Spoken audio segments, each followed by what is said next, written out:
지난주에는 사도행전 강해를 했습니다.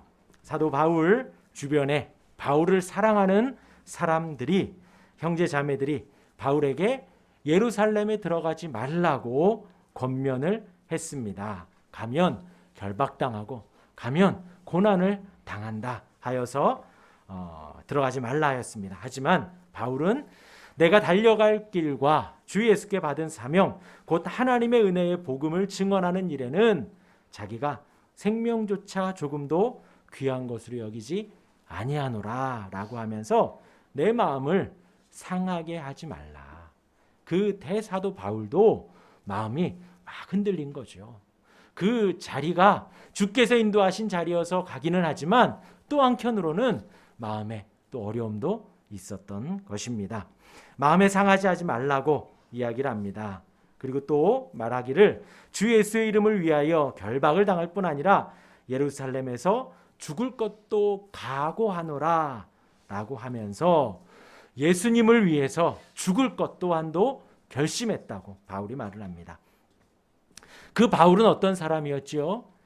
스데반이 예수를 잘 믿고 예수님을 위해서 복음을 전하는 그 스데반이 돌에 맞아 죽어가는 것을 눈앞에서 보면서 그 죽음이 마땅하다, 그 죽음이 옳다라고 여겼던 사람입니다.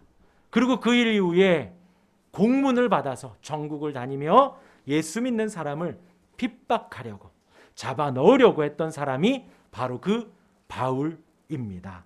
그런 바울을 하나님은 이제 예수 그리스도를 위해 결박도 두려워하지 않고 죽을 것도 각오하는 사람으로 만들었다는 것이지요.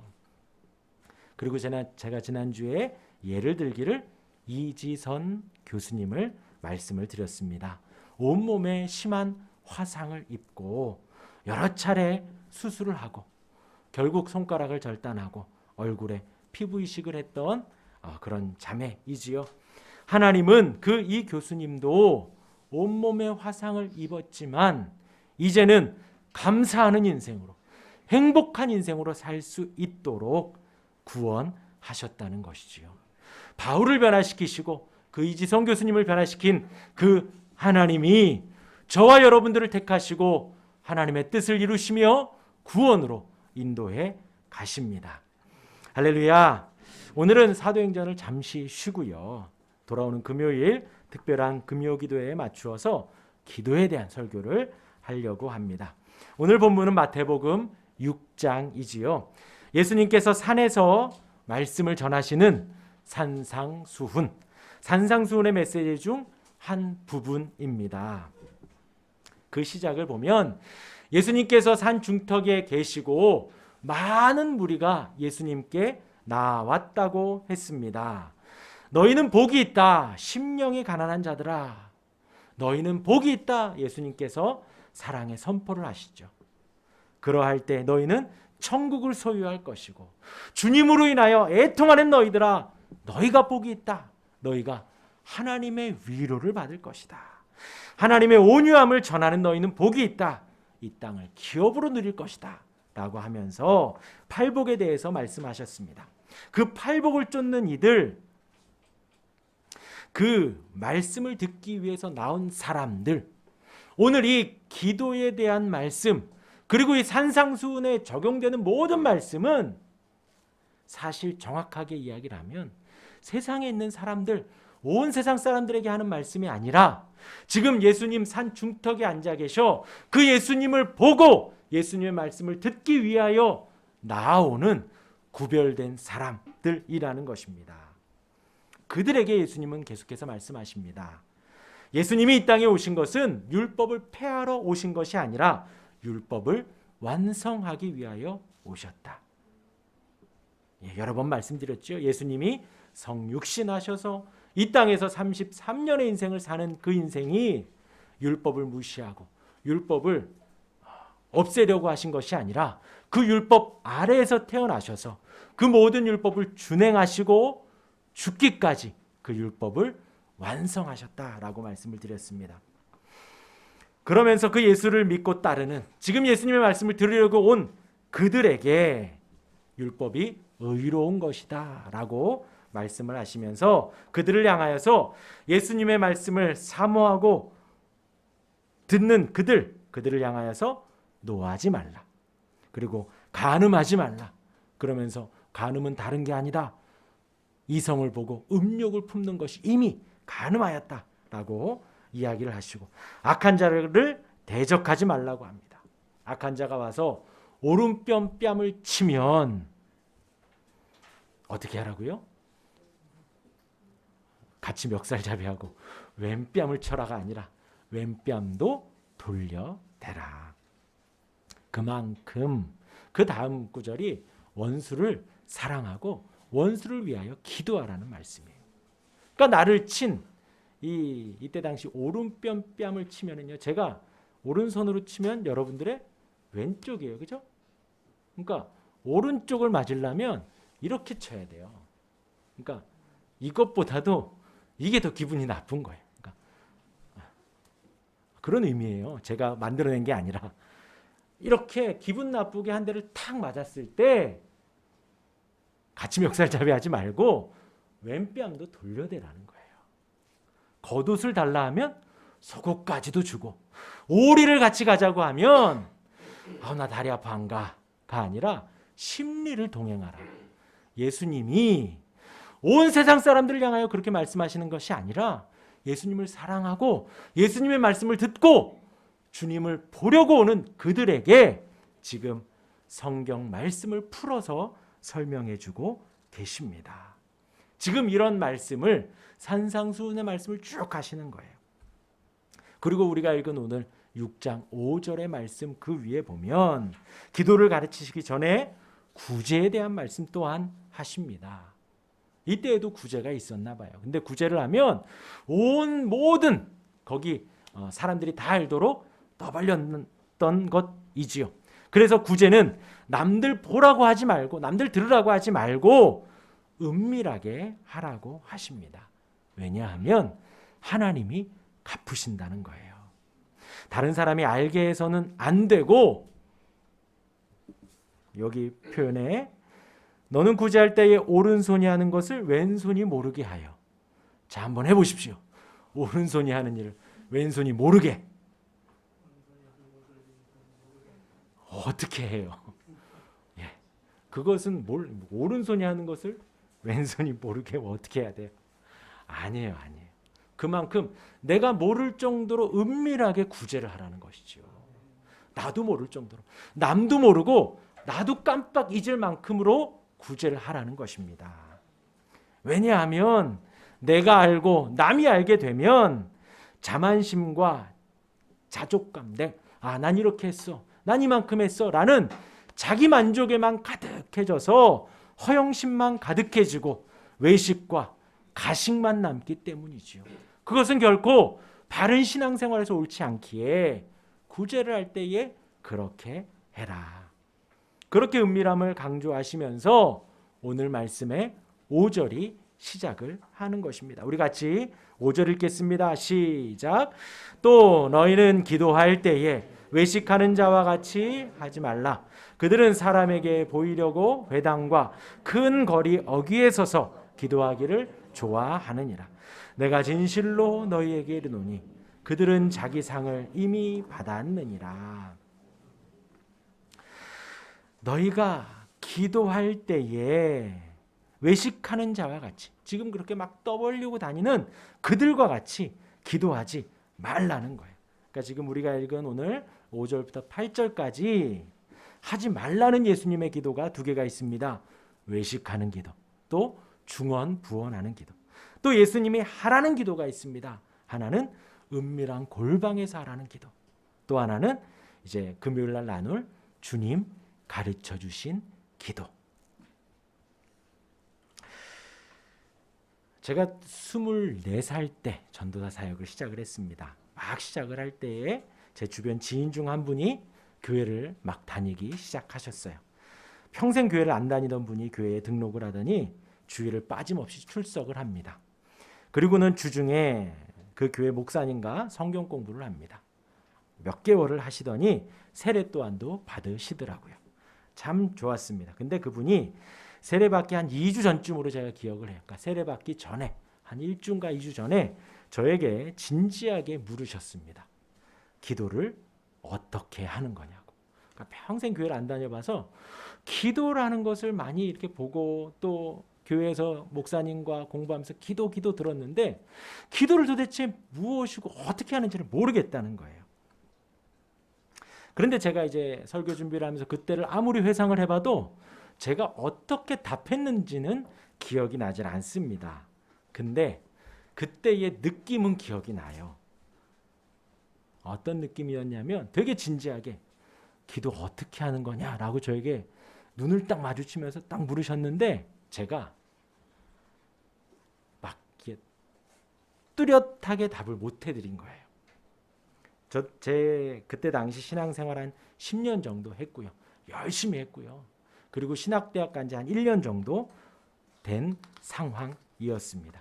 근데 그때 당시에 저에게 묻는 그분의 진실함에 제가 무슨 말을 했는지 잘 모르고 기도가 무엇인지 그분이 기신자건 불신자건 제가 뚜렷하게 말을 못 해줬다라는 거예요.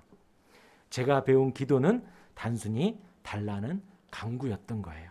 로봇처럼 반복하며 감사와 약간의 마음을 이렇게 내려놓는 회개의 기도. 그 후에는 교회를 위한 기도도 하고 남을 위한 기도도 하고 그렇게 기도를 했지만 누군가가 나에게 기도를 어떻게 하느냐, 기도가 무엇이냐라고 물을 때에 제가 정확하게 답을 하지 못했던 것 같습니다. 그냥 그때 당시 좀 창피했던, 그때 당시 좀 말을 잘 못했던 제 모습이 떠올랐었습니다. 그리고 제가 학부를 마치고 신학대학원에 들어가서 지난번에 우리 교회 오셨던 김재규 교수님, 또한 우리 개척 감사 예배 때 오셨던 이종종 교수님, 또 여러 좋은 교수님들에게 하나님 말씀을 배우고 또 성경을 배우고 신학을 배우면서 기도가 무엇인지 어떻게 기도해야 될지 조금씩 배워가고 현재까지 또 배우고 있습니다. 우리가 신앙생활을 하는 데 있어서 우리는 평생 배워갑니다. 여기 있는 저와 여러분들 우리 모두는 완전하고 완벽한 사람이 아무도 없습니다. 그러기에 우리는 늘 배우고 늘 받아들이고 고치고 교정해야 합니다. 그 응답은 성령님이 해주시지요. 우리를 가르쳐 주옵소서 하는 간구를 우리가 할 때에 주님이 가르쳐 주십니다. 저는 어제 9살 여자아이에게도 배웠습니다. 제가 이렇게 말하니까 그거는 고정관념이에요. 딱 이야기를 해주더라고요. 제가 깜짝 놀랐습니다. 그런데 거기에서 우리가 나는 어른이야 라고 해서 마음을 닫아버리면 더 이상 우리는 배울 수가 없습니다. 그 어린아이가 우리에게 이야기를 해도 나보다 나이 어린 사람이, 나보다 좀 부족한 사람이 이야기를 하더라도 하나님이 나를 가르쳐 주시는구나 라고 할 때에 하나님이 우리를 가르쳐 주시는 것이지요. 한 TV 프로에 덫에 걸린 야생 동물이 화면에 나왔어요. 이미 덫에 걸려서 죽었습니다. 축 처져 있었죠. 카메라가 그 사체의 머리부터 꼬리까지 천천히 비춥니다. 날카로운 덫에 다리가 걸렸죠. 그런데 얼마나 발버둥 쳤는지 이제 살이 보이고 뼈가 보일 정도로 그렇게 그 동물은 죽어갔습니다. 그 동물이 알고 그랬겠어요. 가다가 탁 걸렸고 거기에서 살기 위해서 온 힘을 다 쓰고 동물이지만 자기가 있는 지혜나 모든 걸 다 동원했었겠죠. 그런데 그 덫에서 빠져나오지 못했습니다. 아무리 힘이 센 동물이라도 자력으로 그 자리를 빠져나올 수는 없는 것이지요. 빠져나올 수 있는 방법은 누군가가 가서 도와줘야 합니다. 도와줘서 덫을 풀어줘야 하고 도와줘서 그 상처를 치료해줘야 합니다. 누군가 도와줘야 한다는 거예요. 우리가 알고 있는 잘못된 신앙의 부분들 우리는 배워야 합니다. 그리고 누군가의 도움을 받아야 합니다. 나는 내 모습을 정확하게 볼 수 없어요. 나의 잘된 것, 잘못된 것 잘 알 수 없습니다. 우리의 신앙 완벽하고 완전하신 분 아무도 없습니다. 완벽한 분은 오직 주님밖에는 없어요. 저와 여러분들이 서로 기도하며 말씀을 보며 하나하나 바꿔가는 것, 그것이 하나님 허락하신 교회에서의 우리의 신앙 생활입니다. 우리가 갖고 있는 잘못된 신앙의 부분들, 내 발목을 잡고 있는 것들, 내가 발버둥 치고 내가 할 수 있다고 생각할 때 더 깊은 상처를 내게 되고 큰일 나게 되죠. 우리는 다른 사람에게 도움을 요청해야 되고 도움을 주어야 합니다. 치료를 받아야 하고 권면해야 합니다. 그래야 우리가 살아갑니다. 우리에게 있어서 기도도 그러합니다. 우리에게 잘못된 기도의 모습들이 참 많이 있습니다. 습관이 있지요. 내가 잘하고 있다고 생각하는 것, 혹 잘못하더라도 나는 지혜로우니까, 나는 좀 저 사람보다는 달라 해서 혼자 발버둥 친다면 결코 그 잘못된 신앙의 덫에서 나올 수 없습니다. 바른 기도의 모습, 우리가 가져야 할 가장 기본적인 기도의 자세, 한번 제가 말씀해 드리겠습니다. 기도에 대한 것 말씀해 드리겠습니다. 잘 기억하시고 내 모습을 한번 돌아보시고 나는 잘하고 있는지 한번 생각해 보시기를 바랍니다. 그리고 돌아오는 금요일 기도 제목을 들고 오시길 바랍니다. 그래서 함께 나누기도 하고 하나님 앞에 기도하는 귀한 시간 되었으면 좋겠습니다. 먼저 아까 말씀드린 대로 예수님이 말씀하신 기도, 하지 말라는 기도 잠시 말씀을 드립니다. 첫 번째는 외식하지 말라라고 하셨습니다. 그들은 사람에게 보이려고 큰 회당, 큰 어귀에 서서 기도한다고 하였습니다. 예수님이 예를 드신 게 하나가 있어요. 하루는 두 사람이 예배당에 와서 기도를 합니다. 성경을 잘 아는 바리새인. 우리는 바리새인 하면 좀 안 좋은 이미지가 있지만 사실 그들의 열심은 사실 대단합니다. 그리고 바리새파라는 그들의 시작 또한도 매우 선했습니다. 그런데 그들이 이제 나중에 욕심으로 탐욕으로 빠져서 예수님 시대에는 예수님에게 가장 많이 혼난 계파가 바로 바리새파죠. 그 바리새인 그들이 기도하기를 하나님, 나는 다른 사람의 물건을 탐내거나 빼앗지 않았습니다. 간음도 하지 않았습니다. 그리고 저 세리와 같지도 않습니다. 일주일에 2번을 금식했습니다. 소득의 11조도 드렸습니다. 이렇게 기도했어요. 이 기도의 내용이나 삶은 완벽합니다. 남을 괴롭히지도 않았습니다. 불법을 행하지도 않았습니다. 또 하나님 앞에 금식까지 했다니요. 7일에 2번을 금식을 했대요. 또 11조까지 했으니 신앙생활조차도 탓할 것이 없습니다. 그리고 또 한 사람이 기도를 합니다. 이 사람은 아까 바리새인이 언급한 그 세리입니다. 세리는 민족의 반역자예요. 한 민족 사람들에게 세금을 받아서 자기가 커미션을 띄고 로마에다 바치는 사람이에요. 그래서 사람들은 세리를 인정하지 않았던 거예요.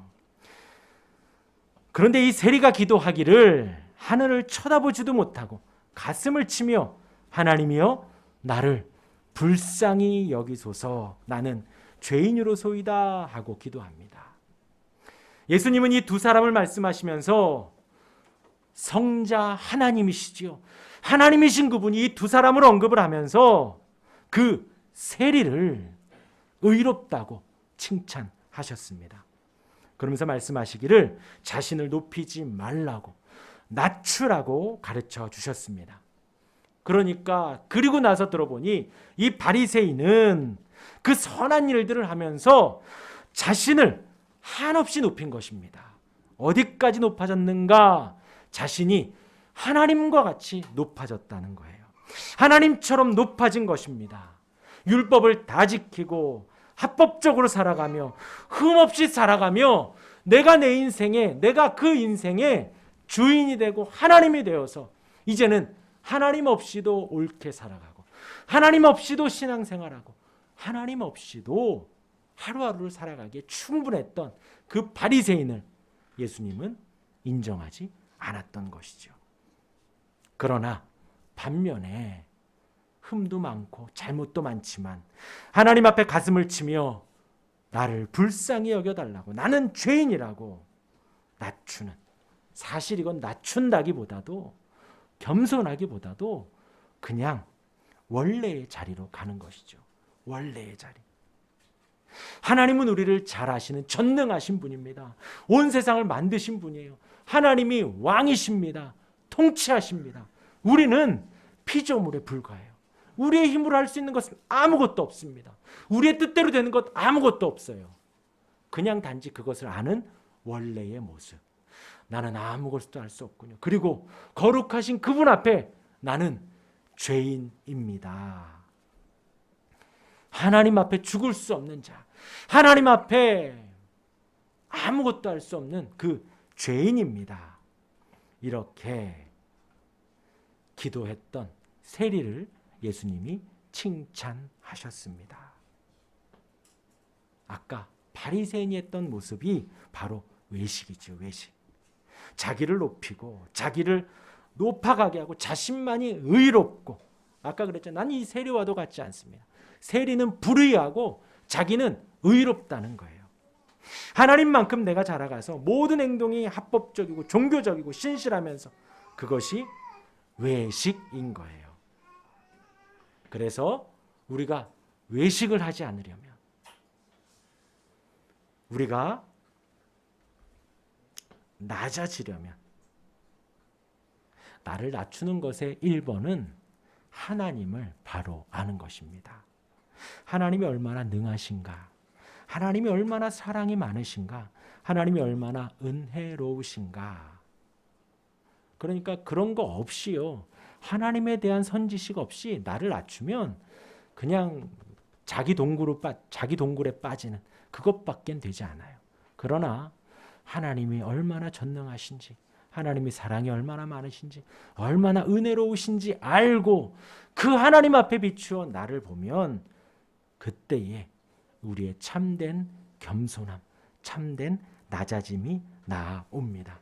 그 하나님 앞에서 나의 죄가 보여지고 나의 죄가 드러나고 내가 아무것도 할 수 없다라는 그 비참한 모습이 드러납니다.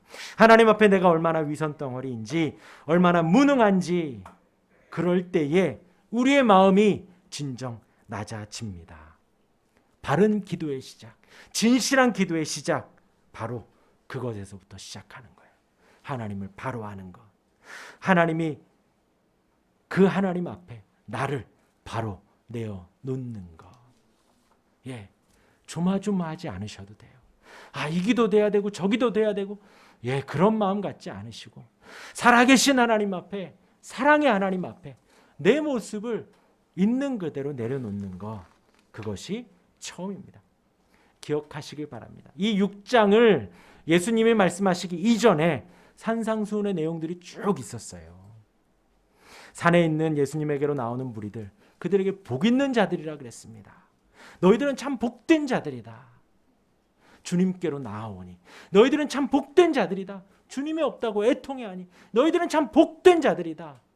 주님의 온유함을 배우려 하니, 주님으로 인하여 핍박도 받으려고 하니 너희들이 기뻐하고 즐거워하라. 노하지 말아라. 음욕을 품지 말아라. 지금 그 말은요, 그때 당시 바리새인들이나 서기관들이나 종교 지도자들의 말들과는 전혀 다른 내용들이었어요. 아까 바리새인이 그랬잖아요. 나는 남의 것을 탐내지도 않았습니다. 간음을 하지도 않았습니다. 그런데 예수님 그러잖아요. 이성을 보고 음욕을 품는 자가 간음하였다. 오른뺨 맞으면 왼뺨도 돌려내라. 구제를 하여도 남이 모르게 나도 모르게 하여라. 동일한 마음이에요. 예수님이 산상수훈의 시작과 팔복에 대한 말씀과 노하지 말고 간음하지 말고, 그리고 은밀하게 하라. 기도도 그렇게 하라는 거예요. 살아계신 하나님 앞에 나를 보고 그 바른 설정, 그러니까 내가 하나님이 돼서 나는 이것도 있고 저것도 있고 나는 부족함이 없, 그것이 아니라 하나님이 살아계시고 하나님 앞에 나는 이런 모습이고 하나님 앞에 나는 지금 이렇게 부족하고 연약합니다. 그것이 바른 기도의 시작이라는 것입니다. 한번 잘 생각해 보시기를 바랍니다. 이어서 두 번째로 중언부언 하지 말라 하셨습니다. 우선 말을 많이 해야 하나님의 기도를 들으신다고 믿는 것에서 시작을 합니다. 오랜 시간 기도해야 되고 말을 막 많이 해야 되고, 이방인들이 당시에 그렇게 했다 해요. 기도를 많이 해야 길게 할수록 자기가 바라는 일에 성공할 기회를 누릴 확률이 더 크다고 믿었기에 이방인들의 그런 잘못된 모습에 비추어서 예수님이 중언부언하지 말아라 라고 말씀을 하신 것이죠. 중요한 것은 길게 기도하는 것도 크게 기도하는 것도 아니라는 것입니다. 우리의 간절함과 진실함이 있는 그 한마디의 기도가 주님이 들으신다라는 것이지요. 의미 없이 마음 없이 중얼중얼 말만 반복하는 것, 혹은 마냥 큰 소리로만 기도하는 것, 주님이 들으신다라는 그렇게 하는 것만이 주님이 들으신다는 그 날카로운 족쇄를 우리가 빨리 풀어내어야 합니다. 하나님은 우리의 기도의 길이와 소리를 들으시는 분이 아니라 우리의 마음을 보는 분이라는 것이죠. 우리의 진심을 보시는 분이십니다. 그런데 이제 우리의 착각이 뭐냐면요, 그렇게 길게 기도해서 하나님이 응답해 주시기를, 크게 기도해서 하나님이 응답해 주시기를 바란다는 것이죠.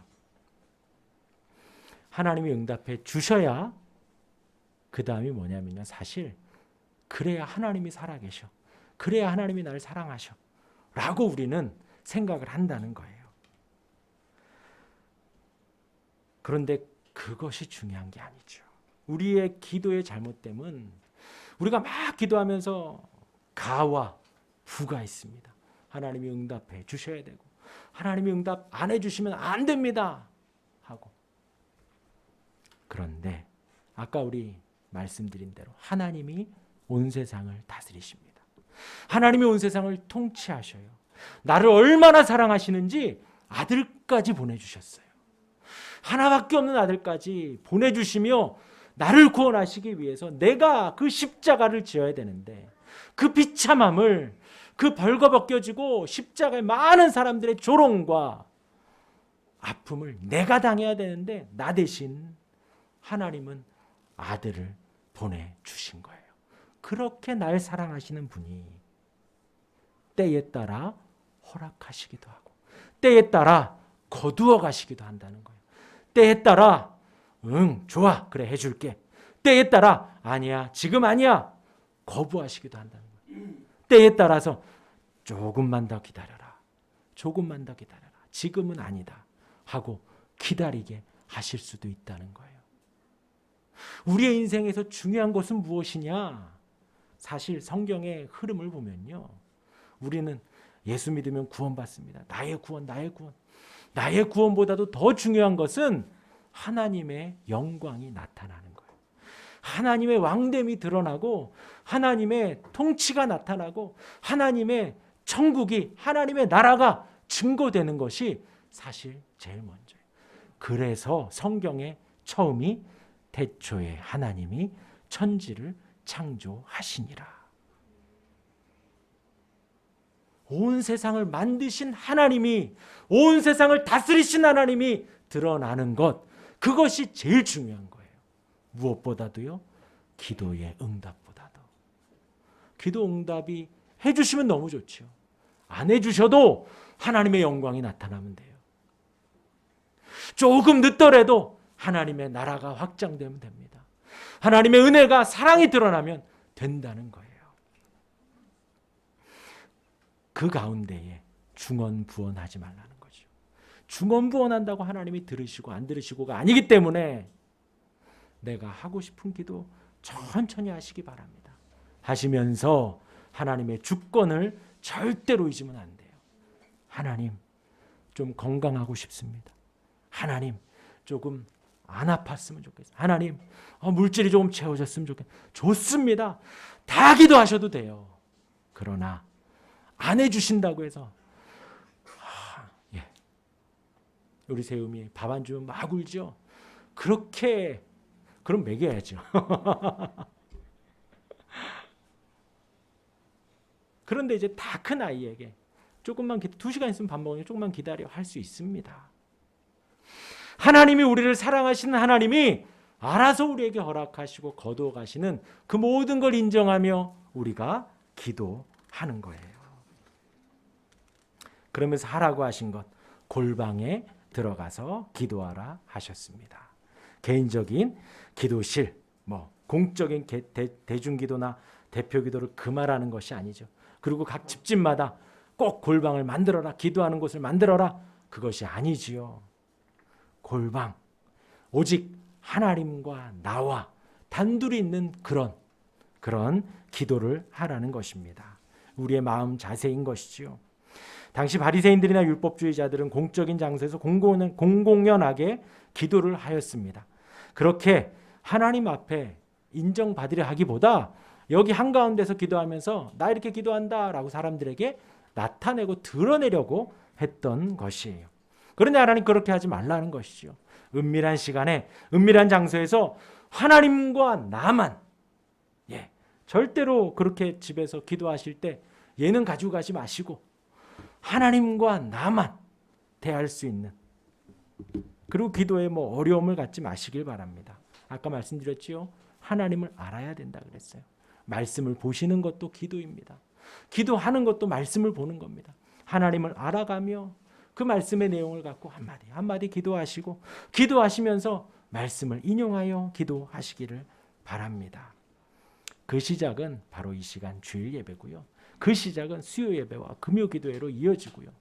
그리고 나서 그 외에 나의 기도하는 골방의 시간을 만들어 내는 것입니다. 하나님의 말씀과만, 하나님과 나만 갖는 그 시간, 그 골방의 시간을 가지라는 것이지요. 그 시간에 기도하시며 말씀 보시고 그렇게 하나님 앞에 나와 시간을 드리는 기도를 하는 저와 여러분들이 되기를 바랍니다. 그리고 하라는 것, 주기도문은 금요일 날 또 제가 말씀을 드리겠습니다. 우리 같이 기도하겠습니다.